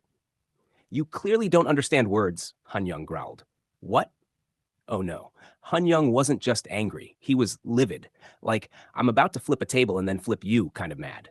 Did you make the rules for Mount Hua? How could I? Then did you ever see a rule in Mount Hua that says you can't drink alcohol outside the sect? Baek-chon froze. Yeah, no, there wasn't a rule like that. Who the hell writes a rule that says no drinking? It wasn't like this was a college campus. But a Taoist should have some propriety, Elder. Hyun Young's eyes narrowed like a predator closing in on its prey. And? Elder? What's wrong with having a couple drinks? Baek-chon was about to respond, but wait. Why did it feel like the Elder was getting madder? His face was turning an alarming shade of red, and his hand shot out, pointing directly at Baek-chon. There are so many of you lazy bastards who can't even pay for what you eat here. But the guy who actually goes out, makes his own money, and then decides to spend a little of it on booze, that's the guy you have a problem with? Huh? Are you serious? Baekchan's mind short-circuited. Wait, am I getting chewed out for snitching about a drink? You're eating meat with the money he made. He goes down, wants a drink, and you can't deal with that. So you come running to me to complain like some schoolyard tattletale. Baekchan stood there, stiff as a board, trying to process the verbal smackdown he was receiving. Sasak? Was this real life? Was this the same elder who was once known as a calm, composed man destined for the North Sea Ice Palace? If you're so upset, why don't you go down and make some money yourself? Oh, but no, you're too busy sitting here basking in the glow of your own reputation as Sasak. What? Do you think swinging a sword and meditating is going to magically put food on the table? Get real. I should crack open that thick skull of yours and see if I can find even a shred of common sense in there. Before things could escalate further, bang! The door burst open, and in walked a strangely grinning Hyun Sang. Ha ha ha! There you are! Without missing a beat, Hyun Sang slapped a hand over Han Young's mouth. All right, that's enough. Let's get you out of here before you pop a blood vessel, elder. Yup, let me go. Hyun Sang dragged the still fuming elder out of the room, leaving behind an awkward silence thick enough to cut with a sword. No one dared say a word. Well, almost no one. The sound of someone munching broke the silence. Nom nom nom nom. Baekchan turned slowly to the source, his face pale. Just what happened? His words echoed the thoughts of every disciple in the room. Back at the dorms, the awkward vibes hadn't quite faded. Isn't it strange, Sahyung? Baek-sang asked. Baekchan stared at the teacup in his hand. Before he'd gone into closed-door training, he used to think it had character, a little elegance even. But now it just looked old. It's strange that new buildings were suddenly built, and it's strange that areas of the sect which have been neglected for decades are suddenly fixed. I mean, it's good, but weird, right? Baek-sang's voice was starting to tremble, clearly frustrated. Baekchan sighed. Yeah, it was all pretty strange. He had been gone for a while, and suddenly Mount Hua looked different, shinier, newer. But even weirder was the behavior of the elders. Didn't the sect leader praise you enough? Baekchan asked dryly, knowing full well that praise wasn't exactly the issue. It's been a year, Baek-sang exploded. And now Elder Han Young and Unjeom Sasak are acting like they don't even notice us. I mean, come on, Sahyung, don't you feel like they're all on that kid's side? Baekchan didn't respond, but he couldn't disagree either. That brat, Chung Myung, seemed to be the root of all this madness. Even Yu Samai, she barely speaks to anyone, but suddenly she's all buddy-buddy with him? Baek-sang complained, clearly wounded. Baekchan's hand trembled. It's not just her, it's everyone. Are you going to let him walk all over us, Sahyung? Baek-sang asked, eyes burning with desperation. Shouldn't we, beat some respect into him? Baekchan chuckled bitterly. There's a proper order to things. We need to figure out why the elders are acting like this first. Just then, a knock came at the door. Come in. The door creaked open, revealing a cautious Yoonjong, who bowed low as he entered. Disciple Yoonjong is here. Baekchan smiled. Finally, someone with some damn respect. Sit down. Yes, Sasak. Yoonjong sat carefully, like a student who wasn't sure if they were about to get detention. Baekchan leaned forward, his voice smooth. Tell me everything about what's happened while I was away. Yoonjong hesitated. Do I betray Chung Myung by spilling the tea? But then he remembered what Chung Myung said when he'd asked for advice. Not helpful. With a deep sigh, Yoonjong began to speak. As the story unfolded, Baekchan's face twisted into a mix of disbelief, frustration, and fear. What the hell did this kid do? Baekchan's expression went from calm to bewildered, the more Yoonjong unraveled the story of what had been happening in Mount Hua. You're telling me that kid not only fought and beat a second-class disciple, but also handled the sect's finances better than the elders? He's the reason we've got money to build new buildings? Yes, Sasak. Baekchan was trying to hold on to his composure, but inside, he was screaming. A third-class disciple managed to do all of that? And here I am, training my ass off, thinking I'm the future of Mount Hua, while he's out here turning the whole sect upside down? And the elders, they're really just letting him do whatever he wants? Baekchan asked, his voice tight with disbelief. Yoonjong hesitated for a moment before nodding. Yes, Sasak. It's like they've started to depend on him. That was the final straw. Baekchon's fingers twitched as he clenched his fists. Depend on him? They're supposed to be depending on me. I'm the one who's trained for this. Not that. His mind scrambled to find a word bad enough to describe Chungmyung, but failed. Baekchon leaned back, his teeth gritted in frustration. He could see the writing on the wall. Things had changed in Mount Hua. The brat had managed to somehow charm the elders and make himself indispensable. And now, Baekchon wasn't even in the spotlight anymore. He couldn't let this slide. This wasn't just about a cocky disciple anymore. This was about the future of Mount Hua. And no matter how talented that kid was, there was no way Baekchon was going to let the sect fall into the hands of some upstart. Thank you, Yoonjong. You've been a great help. Yoonjong bowed his head again, clearly relieved that this meeting was over. As he stood up to leave, Baekchon's eyes burned with determination. Once the door shut behind Yoonjong, Baeksang turned to Baekchon, his face filled with frustration. Sahyung, what are we going to do? We can't just let this continue. Baekchon didn't answer immediately. Instead, he sat there, staring into his now cold teacup, thinking. How do I bring things back under control? We'll wait, he said at last, his voice quiet but firm. Wait? But Sahyung. Calm yourself, Baeksang, Baekchon said, cutting him off with a sharp glance. We're not going to rush this. We need to be smart. First, we figure out exactly what that kid has done, and then we take back control. But we do it properly. We won't just go in swinging swords like fools.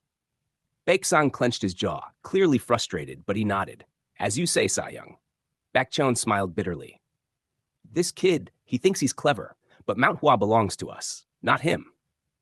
The elder disciples would take their rightful place at the top of the sect once again. Chungmyung might have been the rising star, but stars burned out quickly, and Baekchon was planning to make sure of it.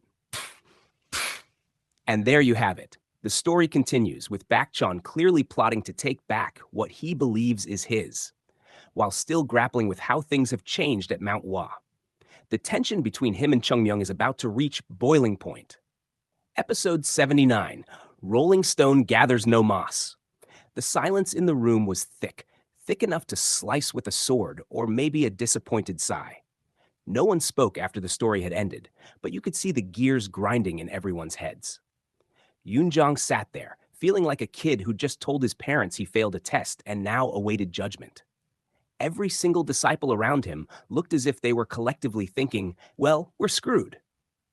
Baekchon, the one who usually had it all together, finally broke the silence. With all the poise of someone about to hear that their ex is dating a billionaire, he asked, So? That child? Yes, Sasuk, Yoonjong replied, keeping his expression neutral. Baekchon's face tightened. Discovered the treasure and the lost martial arts books of the sect? Yes. Like, duh, that's just the tip of the iceberg. And helped confiscate the businesses back? Right. Baekchon's jaw clenched tighter. Oh, and cured Elder Wang's illness like it was a mild hangover? Yes. Baekchon sucked in a breath like he was preparing to dive into a cold lake. And Unha offered to take care of Mount Hua's finances in return? Yes, Sasuk.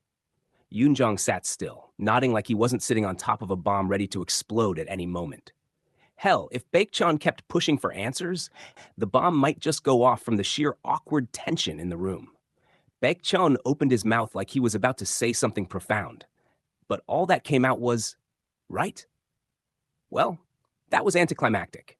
Yoonjong could tell by his expression that Baekchon was going through the 5 stages of grief in record time. Denial, anger, bargaining, you name it. This kid, Chungmyung, had practically reshaped the destiny of Mount Hua, while the rest of them were out there just trying to survive training. I get it, Baekchon finally muttered, his voice deflating. You can go. And with that, Yoonjong left, feeling like a man who just dropped off a live grenade and walked away before it exploded. As the door closed behind him, Baekchon slumped into his seat like a guy who just found out his credit score had tanked. The others in the room shared looks of pure despair, as if they'd all been collectively punched in the gut by reality. Baeksang was the first to say what everyone was thinking. So, one kid solved all of Mount Hua's problems? Baekchon couldn't even form a response. His lips just pressed together in a grim line, as if saying anything at all might make this nightmare more real. See, the thing about Mount Hua wasn't that they lacked martial arts skills or disciples. The biggest problem was money, or rather, the giant mountain of debt sitting on top of them like an anvil ready to squash their hopes and dreams. And now, this kid, this annoying little brat, had come along and done what generations of disciples couldn't do. Baek-sang shook his head. I always thought Hun Young was yelling at us about eating Chung Myung's money like he was the heir to some wealthy merchant. But no, he's practically Mount Hua's sugar daddy. Baek Chon groaned internally. Hyun Young better not have any kids. If one of them gets into a fight with Chung Myung, that household's gonna be a disaster. Honestly, with the way Chung Myung was single-handedly funding Mount Hua's revival, it was like they'd hit the jackpot without even buying a ticket. As for Baek Chan, he was left standing on the sidelines, watching as his own spotlight slowly dimmed in the shadow of this one-man financial revolution. Baek Moon, who'd been quiet until now, chimed in. This doesn't feel right. I mean, we're a martial arts sect. Are we really going to prioritize money over our values just because some kid found treasure? Ah, there it was. The voice of ethics. Leave it to Baek Moon to throw some morality into the conversation, like an unwanted lecture on a Friday night. Sajai? Baek Chon interrupted, slamming the table with the seriousness of a father catching his kid sneaking out at night. Choose your words carefully. What you're saying is an insult to our elders. Baek Moon, wide-eyed, quickly backpedaled. I didn't mean it like that. But Baek Chon was already nodding. No, you're not wrong. We can't let ourselves lose focus. Mount Hua is about martial arts. It's what's going to restore us, not just a sack of gold. There were nods all around. They needed to get back to basics, like a midlife crisis victim deciding to find themselves by taking up yoga. If they didn't, their sect would just be a money-making machine, with Chung Myung as its annoying little engine that could. As the day wound down, Yoonjong found himself back in Chung Myung's room, staring down at the snoring, drooling mass of trouble that had caused all this chaos. Jo-gul was beside him, clearly annoyed. Are you seriously lying here comfortably after dragging me into Sasuk's room? Yoonjong sighed, eyeing Jo-gul like an older brother wondering where he went wrong in life. Is it really a good thing that Chung Myung came to Mount Hua? Jo-gul snorted. Come on, Sa-young, don't start that. The kid's a freak, sure, but we all know he's the reason Mount Hua's still standing. Yoonjong grumbled. Yeah, but he's also the reason I'm constantly one step away from losing my sanity. The two of them stood there, staring at Chung Myung, who slept like a baby without a care in the world, utterly unaware of the storm his very existence caused in the sect. Jo-gul chuckled. So, Sa-young, if Baek Chon and Chung Myung fought, who do you think would win? Yoonjong gave Jo-gul a sideways glance, his face deadpan. Do you really want to know the answer to that? Jo-gul shrugged, clearly not expecting a real response.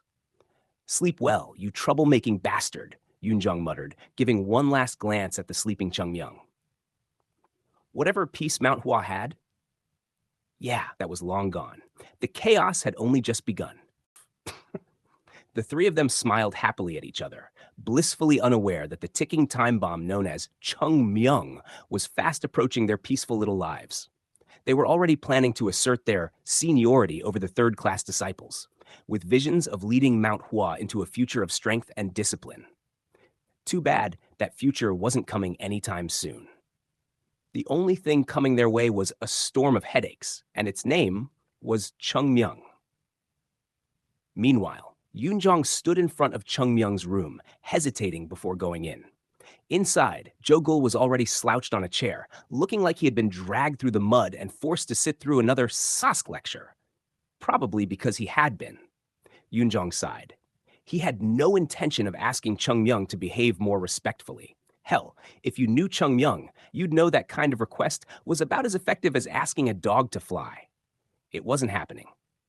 Jo-gul shot him a look, eyes narrowed. What's up, Sa-young? You look like someone just told you you're not getting any sleep tonight. Yoonjong waved his hand dismissively. Nothing. What was the point of explaining the disaster that just took place with Baek Chon and the other Sajuks? He already knew it was hopeless. In any other sect, the seniors would be revered, practically worshipped by the juniors. But since the arrival of this guy, it was like all that respect had been flushed down the toilet. Yoonjong glanced at Chung Myung, who was lounging in bed, tapping his stomach with that smug, carefree attitude only someone completely disconnected from reality could have. Gul, Yoonjong said, voice low. Yes, Sahyung? Is it really a good thing that Chung Myung came to Mount Hua? Jo Gul snorted, raising an eyebrow. You're not serious, are you? Of course, he was. Yoonjong wasn't even sure he had his sanity intact anymore. Well, Jo Gul continued, leaning back in his chair, as much as I'd like to pretend he's not a walking disaster, let's be honest. Mount Hua would be 6 feet under without him. That was the brutal truth, wasn't it? Love him or hate him, the sect needed Chung Myung. It was like being in a relationship with someone who drives you crazy but pays all the bills. You don't want to deal with them, but what's the alternative? Yoonjong sighed, defeated. Yeah, but that doesn't mean we won't suffer because of it. Jogul gave a little chuckle. We already are suffering. Remember how things were when we got back? The moment we saw the Sassaks coming, we should have known all hell would break loose. Yoonjong nodded. He remembered the second he saw Baek Chan and the others return. It felt like the universe was just waiting for the drama to unfold. Now, he had to play referee between these two explosive forces, Chung Myung's chaos and Baek Chan's discipline. Tell the others to be careful, Yoonjong ordered. The Sassaks are going to be nitpicking everything. If they find even the smallest thing to criticize, we're done for. Got it, Jo Gul said, preparing to head out. But before he left, he turned back to Yoonjong with a mischievous glint in his eye. But Sahyung, what now? Yoonjong asked, already exhausted. I'm curious. If Baek Chun, Sasak, and Chung Myung fought, who do you think would win? Yoonjong rolled his eyes. Of all the questions Jo Gul could ask, that was what he wanted to know? Just do as you're told, Yoonjong grumbled, shooing him off. With Jo Gul gone, Yoonjong was left alone with the still snoring Chung Myung, who looked as peaceful as a baby. But Yoonjong wasn't fooled. This was no innocent child. This was a menace wrapped in the guise of a disciple. He glanced at Chung Myung one last time before heading for the door. Sleep well, you troublemaker. You've turned this place upside down, and it's only going to get worse. As he walked out, Yoonjong couldn't help but smirk. It was almost exciting in a way. The peace in Mount Hua, that was long gone. Now it was time for chaos. And honestly, part of him was ready for it. Past Chat episode 80. Rolling Stone gathers no moss. 5. Listen. Yes, sect leader. Unjiam reached out and took a teacup, eyeing the steaming plum tea. You know it's serious business when the sect leader serves his finest. Hyunjong was practically strutting around like a proud peacock with that brew. How is it? Before Unjiam could answer, he shot a cautious glance at Unam, as if trying to decipher the unwritten rules of sect etiquette. Hyunjong, catching on, waved a hand. It's fine. Yes, then. Unjiam took a deep breath. As the sect leader said, I didn't intervene. And Hyunjong leaned in, clearly wanting the juicy gossip. There seems to be a bit of a problem. Hunjong nodded, looking like he was contemplating the meaning of life. The atmosphere would have turned sour if Hunyong Sasak hadn't arrived when he did. As you said, there are subtle sparks flying between the second and third class disciples. I see. Hyunjong sighed, already regretting the tea break. This chaos was brewing because of their hasty decisions. I was in a hurry, he thought, like a kid who realizes he forgot to do his homework. The age gap was a ticking time bomb. The youngest Baek disciple was practically a twin to Yoonjong, the oldest of the Chung disciples. With a gap that tight, it was only a matter of time before sparks turned into fireworks. Inevitability at its finest. When they accepted the third-class disciples, Mount Hua was barely hanging on by a thread financially. It was so bad they had to lock the doors and hang a "No New Students Allowed" sign. Then someone had the brilliant idea to barter. Let their kids join if they toss some cash into the sect's piggy bank. Naturally, that started a ripple effect of issues. Even in their weakened state, Mount Hua prided itself on being selective. But desperate times called for desperate measures. They welcomed the disciples of families who could grease the wheels, which led to the unfortunate truth that Chung disciples were not exactly martial arts prodigies. In the past, the Chung disciples wouldn't have dared to act against the Baek disciples. But aren't the Chung disciples now different from what they were? Yes. Ungeum's brow furrowed. Did they have a leader? Or had the notion of that changed? A seemingly harmless shift was sending shockwaves through the sect. One person's presence was altering group dynamics more than a spilled cup of tea at a quiet gathering. With Yunjong and Jogul at the helm, the Chung disciples barely scraped by as third class. But now they were rallying around Chung Myung, who wasn't just interested in passing, but in creating a martial arts empire, or so it seemed. People a decade apart are typically too busy arguing over who gets the last slice of cake to see each other as rivals, but those just a few years apart, they'll go for blood. It's my fault. Unjiam bowed his head, guilt weighing heavily. Hyunjong shook his head vigorously. It isn't your fault. Sect leader. I insisted you be the head of the White Plum Blossom boarding hall. Didn't everyone agree at the time? We all knew this could happen when we rushed to accept the third-class disciples. His words were meant to comfort, but Unjiam could feel the weight of responsibility pressing down like a boulder. Mount Hua did benefit from the White Plum Blossom dorms, but with gain comes loss. In the past, juniors wouldn't dare skip formalities with their seniors. Now, those lines were blurrier than a drunken night at a tavern. Unjiam glanced at Hyunjong. What do you believe we should do? Henjong sipped his tea, inhaling the aroma like it held the secrets to the universe. What can we do? But leaving it like this. People are always like that. Do you think forcing a river to change course will satisfy their hearts? Sometimes, letting them clash is how they learn. Sect leader, this is about our disciples. You could reroute a river if you set your mind to it, but if you try to force the current, you're just asking for disaster downstream. Henjong smiled, that classic, I'm wise and you're just going to have to trust me smile.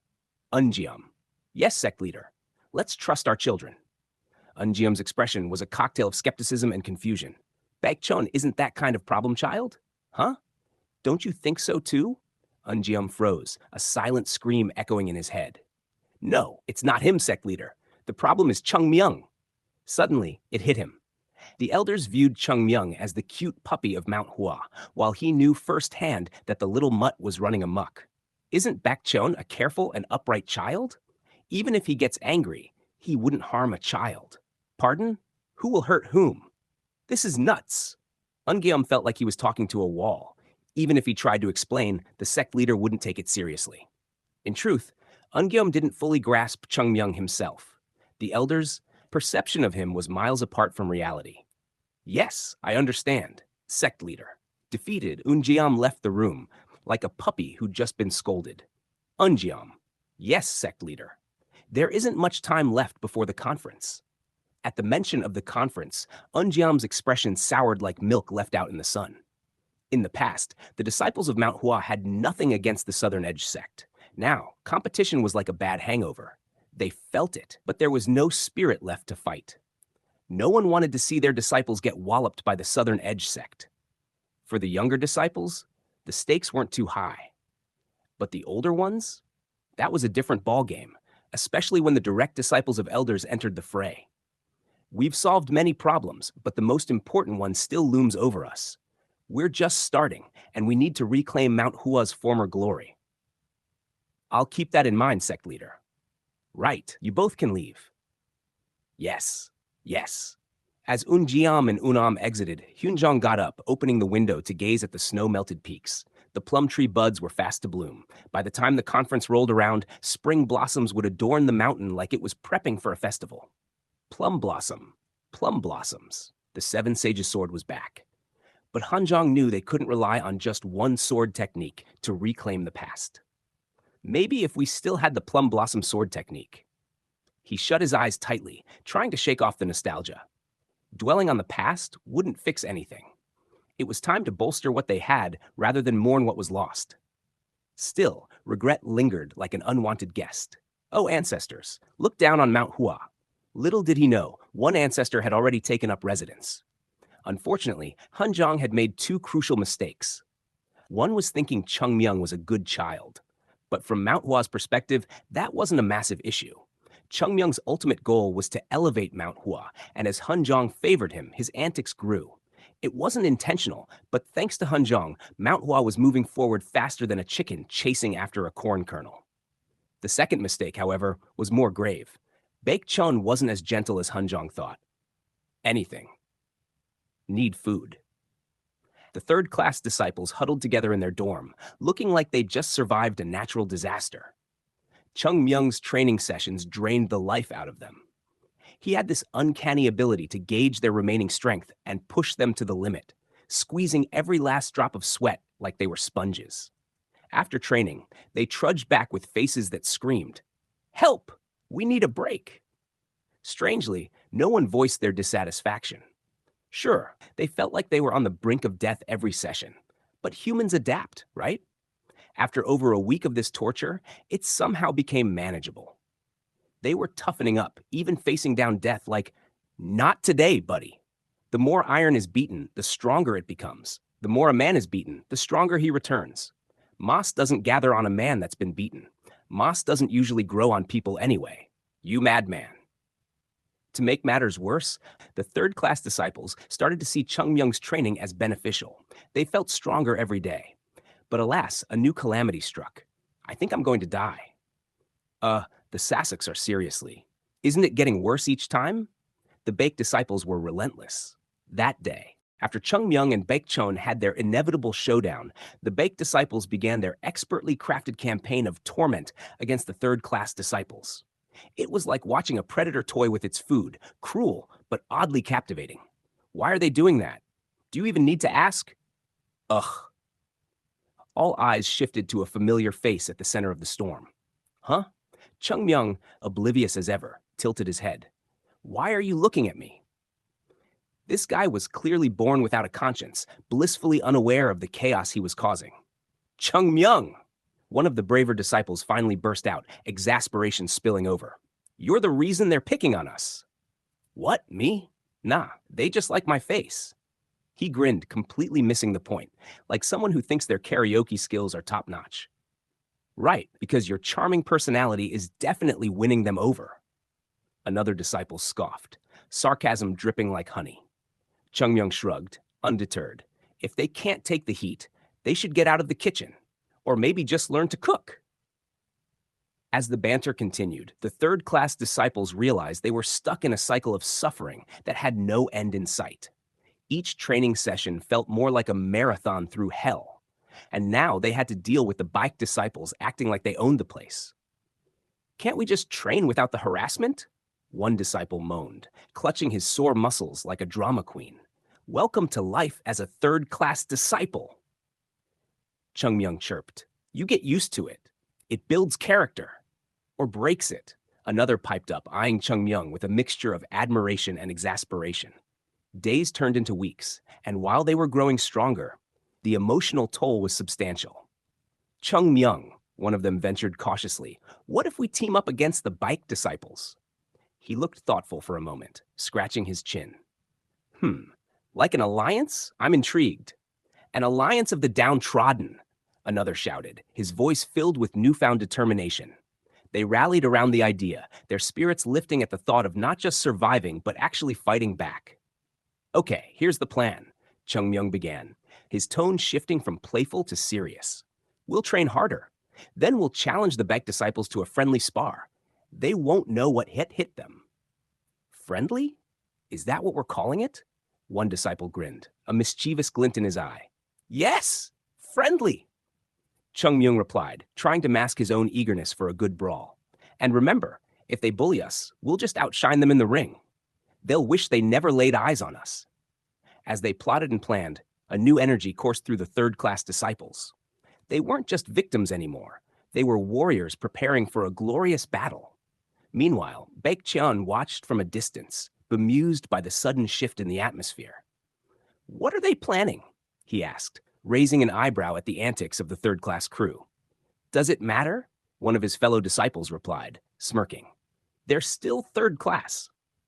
"True," Baek Cheon said, crossing his arms, "but maybe we should keep an eye on them. They seem more motivated." And so, as the sun dipped below the horizon, the stage was set. The once timid third-class disciples were ready to make their stand, with Chung Myung leading the charge. "Tomorrow, we fight," he declared dramatically, like a general before battle. "Yes!" The third-class disciples cheered, hearts racing with adrenaline and a hint of dread. With their spirits soaring and a plan in place, they faced the dawn, ready to reclaim their dignity. After all, Mas doesn't gather on a man that's been beaten, unless, of course, you count their training under Chung Myung. They were ready to show the back disciples that they were more than just punching bags. They were rising stars. "Let's do this!"